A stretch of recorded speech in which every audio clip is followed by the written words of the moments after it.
This week on Security and Compliance Weekly, we are very excited to have a special guest, Mr. Jacob Williams, aka Malware Jake. Jake got his start in cyber by spending more than a decade performing, shall we say, various missions in offensive and defensive cybersecurity for the U.S. intelligence community. That sounds a tad familiar. Jake's also the founder of Rendition InfoSec, where he leads a team of professionals performing adversary emulation, incident response, malware reverse engineering, forensics, and exploit development. Jake's an accomplished conference speaker, a recognized leader in the InfoSec community, loves teaching, and he teaches thousands of information security professionals annually. We're going to talk about security today, maybe a little bit of compliance. So join us as we continue our journey of tearing down silos and building bridges on Security and Compliance Weekly.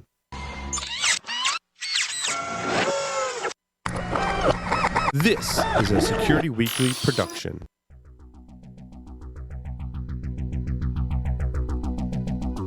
And now, it's the show that bridges the requirements of regulations, compliance, and privacy with those of security. Your trusted source for complying with various mandates, building effective programs, and current compliance news. It's time for Security and Compliance Weekly. RSA offers business-driven security solutions that provide organizations with a unified approach to managing digital risk that hinges on integrated visibility, automated insights, and coordinated actions. RSA solutions are designed to effectively detect and respond to advanced attacks, manage user access control, and reduce business risk, fraud, and cybercrime. RSA protects millions of users around the world and helps more than 90% of the Fortune 500 companies thrive and continuously adapt to transformational change. For more information, visit securityweekly.com/RSA Security. Welcome to episode 28 of Security and Compliance Weekly. We recorded this on May 12th, 2020.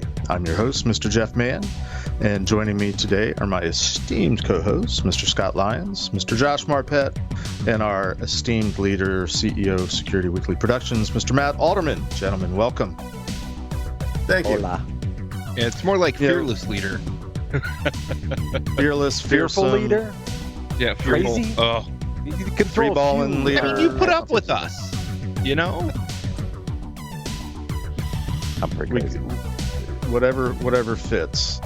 Hey, a couple of announcements before we jump into our discussion today with our esteemed guest.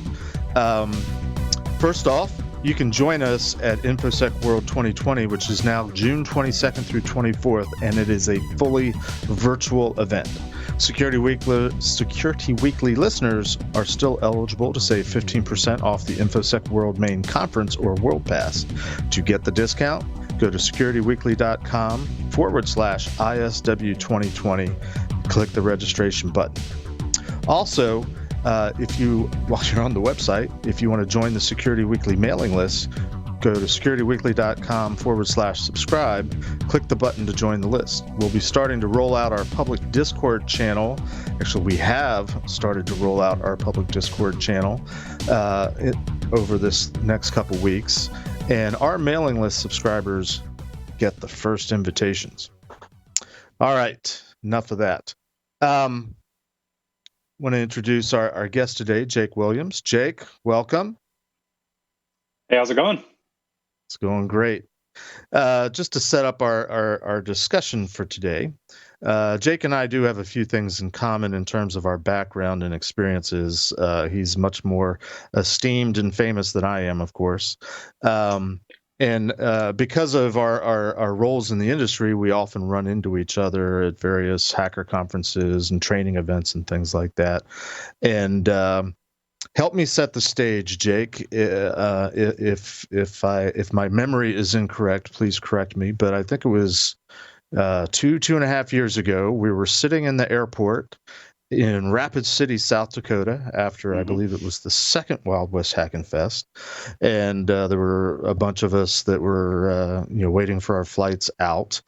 And the conversation was kind of, people were talking about their experiences. I think I was talking about the talk that I had given, and the talk that I had given at the time was kind of a rant about how so many people in the industry sort of don't understand the basic terminology. And that, Johnny, that's your cue if you can put that graphic up real quick. Jeff, you were ranting? Oh my God, I'm so surprised. Yeah, it's a big surprise. So I have this whole talk where I go around, and this has been sort of a pet peeve of mine for several years.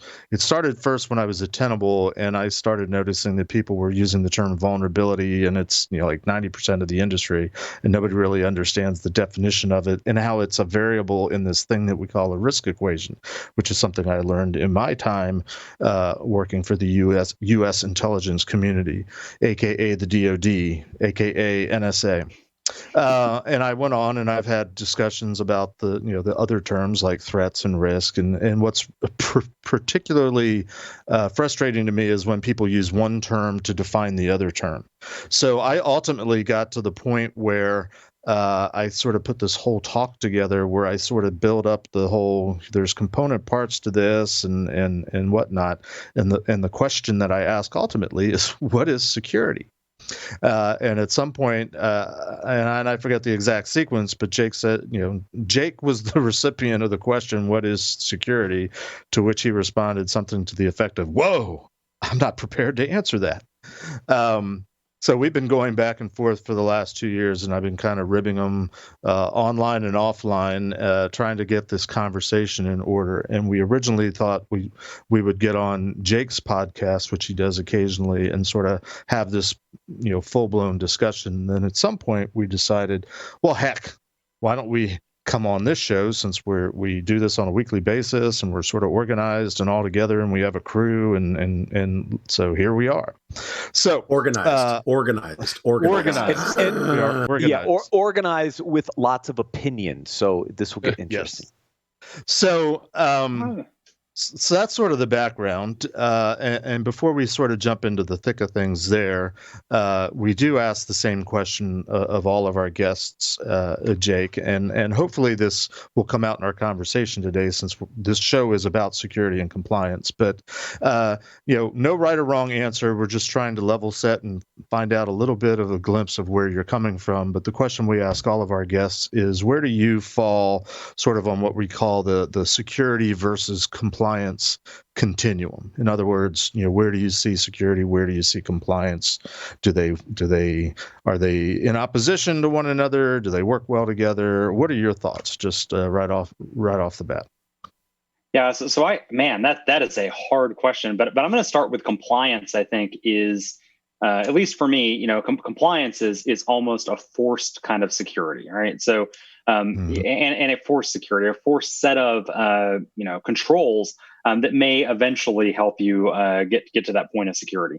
I guess for me, compliance is a minimum set of regulations that may or may not equal security. Right. I think we all, the way I analogize this to lay people is thinking about a bank. Right. We all know the banks can be robbed, but we also know that in order for them to be insured, that they have to, meet some minimum level of some minimum amount of compliance with physical security, as well as, of course, network security controls, et cetera. That doesn't necessarily make them secure against all threats. But it does make them, to some level of compliance. I think, if I really had to get into it, I think security is a superset of compliance, where some compliance items may themselves not fall into that security bubble. Well, okay. I mean, it's okay to be wrong. That's no problem. Hey, wait, I thought there were no right or wrong answers to this. Josh. I did say there are no right or wrong answers. Hey, it's okay to be wrong. No, he's totally wrong. But I respect but it's a fascinating, in honesty, you're right. There's no Josh, wrong why is he wrong? But wait, bear with me. I'm not done. There are no right or wrong answers. It's a point of view aspect. And your point of view is from a security, almost solely security mindset, and seeing compliance as something you have to deal with as a security professional. Does that make sense? Am I vaguely correct, sir? I think a little bit, right? It's not so much that I have to deal with compliance as a security professional. When I look at folks that are trying to determine whether they are doing compliance or doing security, security is very often viewed as optional, whereas compliance is just not, right? They're told by their regulators, legal teams, et cetera, you're going to be compliant with this. with this piece. And some of those things they do for compliance also happen to help with security. So I wouldn't say that I'm coming from one angle or another. It's just that my customers and the folks that I generally work with, stakeholders, view one as optional and the other as not. And that's an interesting point, and I respect that. That totally makes sense to me. I've seen enough people where security is, okay, we should do it, so we'll do a little of it. And compliance is, oh God, the regulators say we have to, so we're gonna. And I get it. That makes sense what you're saying. My opposition to some of the other things you said, where security is a superset of compliance, is that your words say that it's a Venn diagram and they're separate, where they intersect slightly. Where they're one is optional and one is mandatory. Your other words, where security is a superset of compliance, says that security is overriding on compliance. And that was an interesting juxtaposition, to use one of Scott's favorite words. So my point is that my personal point of view is that security and compliance are symbiotic. To be compliant is not necessarily secure, and vice versa. To be secure is not necessarily compliant, but that they can work to help each other. And so compliance being mandatory can help drive security budgets. Security, while optional to a lot of companies, I do not believe that, can help to drive compliance and compliance initiatives, shall we say. So I see them as symbiotic. Matter of fact, I see security as, sometimes I see it as a piece of compliance rather than the way you posited it. So it's fascinating how the different points of view actually intersect. Sure, I don't disagree with any of that. I mean, and when I said, I don't necessarily mean one as a Venn diagram or maybe a Venn diagram, maybe well, actually, you know what? No, I guess if I draw it would draw as a Venn. Okay, well, there you go. 100%. You're on it. You got me. So I'm gonna have to put more thought into how these two intersect. No, it's okay. It's okay. On Twitter. This is fascinating conversation. We're working to break down silos and build bridges. Yeah. This is awesome. So even though Jeff may want me to be quiet about it, I think we're following the original mandate of this show. I had some microphone troubles before the show, and Jeff just put up in Slack, we had the chance to run with Josh's muted mic. We could have let him be quiet. See, and this is what we get for telling Josh to move to a different microphone. No, I'm kidding. Yeah. Jake, thank you for being with us. Let me ask you a question. What's driving you to this thought? Right? Obviously, there are factors, and whether it's working with other companies or having a carnal understanding of security, what's really driving your thought behind this? Did you just say carnal understanding of security? Josh. Yeah. Let Jake talk. Shh. Somebody mute his microphone. I don't think that there's any. I don't think there's any secret that I've done a lot more security than compliance, right? Obviously I'm up on a lot of the regs. I mean, you can't work in security. You can't be effective in security today, maximally effective, without understanding CCPA and GDPR and sorry, threw up my mouth there a little bit when I started to say PCI. But as you get into all those, it's okay. But it is. It is you need both, right? You need some aspect of both.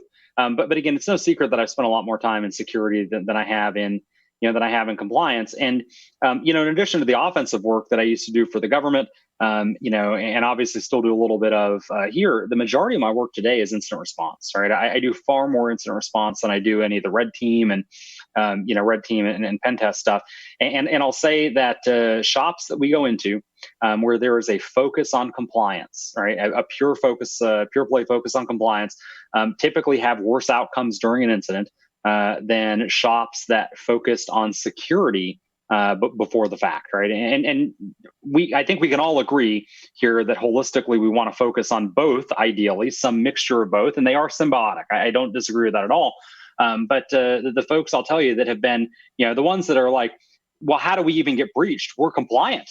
We achieved compliance. Then they're like, so we couldn't have gotten breached. And even if we did, then of course it's going to be easy to investigate because we have all the logs available because we followed all the compliance, right? All the compliance requirements. And it's like, God, that's not how any of this works, right?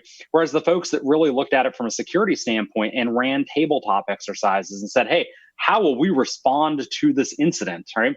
The ones that focused on security, they tend to have much better outcomes, both from a detection standpoint as well as a ease of investigation or remediation standpoint. So I don't know. That I think is probably where my thought comes from. what I'm hearing you say, Jake, and you're partially responding to a question that I wanted to ask as well.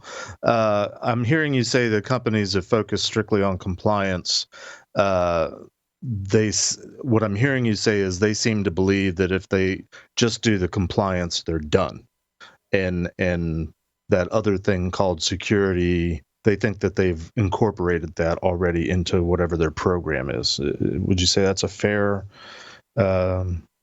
interpretation? Yeah, definitely. We 100% are running into companies like that, and I wish that would go away. I wish that whole idea of I'm compliant, therefore I'm secure would just die in a fire. Right. But unfortunately, that's not the case. We are still dealing with that on a pretty regular basis, and that's definitely something that we deal with pretty often. And to that end, I mean, if they, sorry, go ahead, Jeff. I apologize. No, it's okay. Well, so you mentioned tabletop exercises as one thing that's done more on the security, for lack of a better term, side of things or end of things, rather than strictly compliance. Are there other examples? My general question is, if not the compliance stuff, what is the things that you do that are more security focused, things that companies do, organizations do, that are more security focused, that aren't necessarily under the umbrella compliance, whether it's more, whether it's different, but what else is there besides the compliance stuff that makes organizations better equipped or more in the the bucket of we're doing security? Yeah. Well, no, I think the tabletop's the first big one for me, right? And whether you do this as a formal tabletop, whether you do it as just more of a thought exercise for the how am I really going to address a security issue, right? Threat modeling is another big one for us. Again, a lot of those threat modeling exercises get done as tabletops as well, right? So what I'm really looking at here is the outside of the box, right? Compliance literally is I have a checklist. Follow the checklist, right? And I say checklist, I don't mean to oversimplify this, but there are a list of standards, and if you've complied with those standards, you're done, right? But that's not, Right. Obviously we all know, and I think this is probably a big thing. And actually, if I thought about this question before, I'd answered it this way originally. Compliance standards are generic for a large number of organizations. They're not specific to your organization. And if you step back and you threat model and say, how are my threats, my threat actors that are targeting my organization, how are they going to get in, right? What are they going to do? And then how are we going to detect them? Are we putting roadblocks up against this? I'm not going to invoke the cyber kill chain here, but I mean, certainly we know that there's that whole weaponization and delivery. Recon started with obviously weaponization, delivery, and exploitation and installation. And again, as we walk through that, how do we detect attackers at those different spaces? And again, compliance doesn't really address that. Compliance says you will run antivirus, you will have a pen test, right? So neither does security. Unless you do a customized security plan for every company, there are security standards. What you're saying is compliance standards are standard. Well, yeah, so are security standards, hardening standards, all of the different pieces that make up a security program. What you're saying, unless I'm hearing you wrong, is that every company requires an absolutely custom security plan. Am I correct? Oh, I 100% think that's the case. Yeah, every company does require some level of customization in their security plan. If my security plan says threat model, right, then the specifics of my organization, right, whether I'm the type of ERP system I'm running, the functional level of my Active Directory domain, et cetera, all that's going to play into my threat model, right? The business to business relationships I have, all this. And so it becomes very customized, I think, in that regard. The security plan itself says you will go threat model and you will take appropriate actions, right? If we do an incident response tabletop and we say, how will we investigate a particular intrusion? Rock on. That's something that we can work with there too. Running consistently. A great example, incident response we did about 3 years ago, and I have to leave some time between so that we've got some date here. I'm not trying to date these. We work lots of complex IRs, but one that they were totally compliant on logging, but had never gone through and said, okay, how will we investigate this web server breach? And it ended up being, something that was ridiculously more complex than it needed to be because nobody had ever tabletopped how they would respond to this. And they had logs in, in 6 different places, and none of them were the right logs, and trying to stitch all those back together. And they had literally a with 10 certificate minutes expire, and they weren't collecting logs from certain places, so they didn't have the log data. I know who you're talking about, by the way. I have to step in here. Jake, you've mentioned it numerous times, tabletop, right? For those who may not know what it is or how it's done, can you break that down? Yeah, sure. A tabletop exercise is one where, and I appreciate you calling me on that.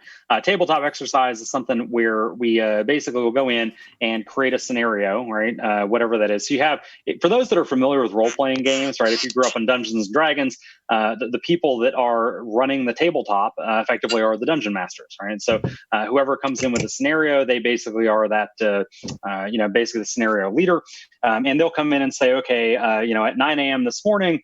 You receive a report from a user of a suspicious email. What do you do? Go, right? And so you have a bunch of folks in the security team there that say, okay, well, the first thing we're going to do is we're going to look up in our proof point, and then we're going to open up and we'll try and extract the email from there, right? And depending on the level of tabletop exercise, sometimes you'll say, okay, go ahead and do that, right? And you can watch sweat start beating on people's foreheads there, but you'll find interesting stuff there. Like, for instance, we're going to extract the email attachment, and we're going to put it into our, you name it, whatever third-party system we have, right? And you say, okay, cool, extract the malicious attachment, right, from your, and you see people try to get around all of a sudden their USBs and their, restrictions where they can't move it over, and then how do we transfer it because, some endpoint control blocked it. And that's the kind of stuff you want to learn in a tabletop exercise so that in the, during a real incident, you've already worked through all the craziness. The idea is that you're generally, and you don't have to bring in a third party to do a tabletop, but generally you're bringing in somebody who's been there, done that, got the battle scars, and they're trying to trip you up ahead of and say well, did you think about this? And how are we going to address this particular issue? Or at a minimum, right, even if it's just internal, just walking through what is our process? The 2 things we most often find in tabletops is, one, there's a lot more logs and log retention than people think they have more than they really do. And 2, people in a lot of their response plans are double and tripling up capacity, meaning, you're like, okay, well, who's going to go investigate the NetFlow? And they're like, Bob. And then they're like, okay, cool. Who's going to investigate the proxy logs? I'm like, Bob. I'm like, nope, because Bob's working on NetFlow, right? So if you're expecting this to be done, and if your KPI is 4 hours to contain the incident, right? It can't be Bob looking at both NetFlow and the proxy log simultaneously. We can't get there by doing that, right? So there's that whole tie-in there. That's basically what the tabletop is. Jake, why do they do tabletops? What mandates tabletops? Well, nothing. Nothing specifically, right? Well, That's I was true. I was going to ask a more generic question, Josh, that you're stepping on. But for the companies that do the over and above or beyond and do something extra than compliance that we've talked about, which we're focusing a lot on tabletop. My more generic question was simply going to be why? Why are they doing that? What drives them? What compels them to compliance standard? See, I was going to go with, on the security side, I think threat modeling is what drives you to do it, right? The tabletop is just but the tool. not every company does threat modeling, though. They don't have the maturity to be able to see that far in advance, right? Sure, agreed. Yeah, definitely. So you've got, and we're not trying to be argumentative, but what's really funny is, we've talked about security. We come by it naturally. Well, it's passion. You've given great examples of pieces of security that are, in your opinion and in mine, incredibly necessary. You should always threat model, even at the smallest companies. It may be just a session of brainstorming, but you should talk about it, right? You should tabletop, even at the smallest companies, even if it's just sitting around and discussing, hey, if the door breaks in, what do we do? If somebody breaks our website, what do we do? Just simple stuff at the smallest levels, and at the biggest levels, it gets infinitely more complex. I think we'd all agree on that. Okay, Josh, let me help you. It was Bruce. I think it was Bruce Lee that said, "Chance favors the prepared mind." Right, to help pull what you were saying together. Right. So if you prepare for no, okay, fine, cool, but not really. What I'm going after is that the reason we do these things is because we're told we have to. And now somebody who's going to tell us that we have to is either going to be somebody smart at our company who understands security and wants to make things right. Okay, or some outside reason. And that outside reason typically is a compliance standard. So whether it's a security compliance standard, and I would argue that there are security standards that are actually compliance. When I said who mandates that you do threat modeling, is it, well, you're like, well, it's part of good security. Great. That's your standard. That's a compliance standard that you have in your head or written down or wherever that says to comply with the idea of good security, here are the things you're going to do. So it's fun discussing this and bringing it full circle. Sorry. Well, we haven't gone full circle yet because the equation Jeff put up originally is the one piece I wanted to dig in a little more because, Jake, what you're describing... Johnny, can you put it up again? Well, he did. While Matt's asking this question. What you're describing are aspects of risk management. Because I think risk management sits on top of both security and compliance as a way to understand and scope what is in scope from a compliance perspective, what controls do I need to implement, and therefore how do I ultimately need to drive my security program? And a lot of it's driven from a risk discussion.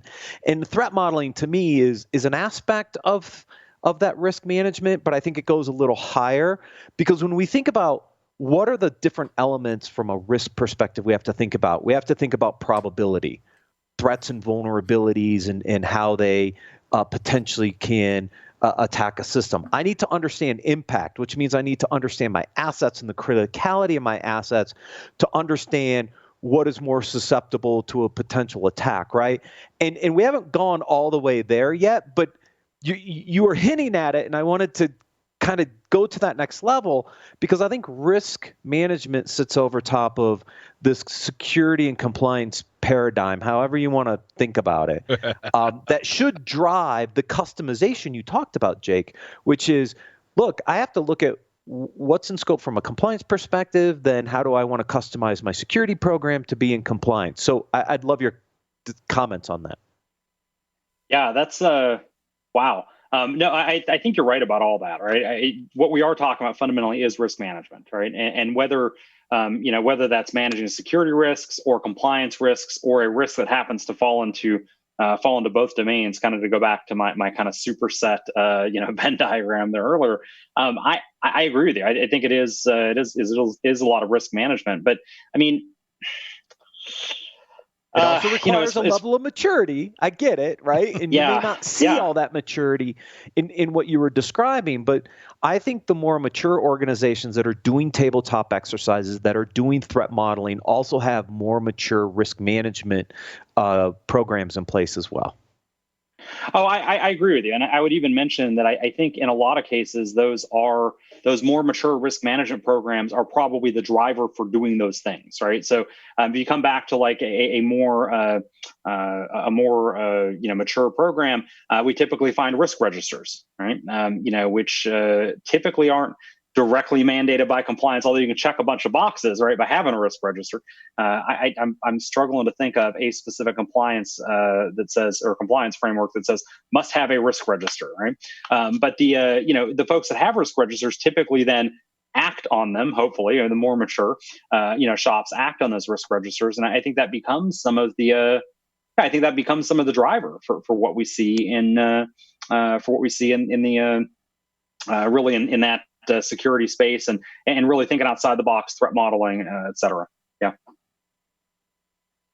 That's probably a good place to take a quick break. We will come back momentarily and continue this discussion. And I'm going to formally set up my question and ask Jake ultimately, what is security?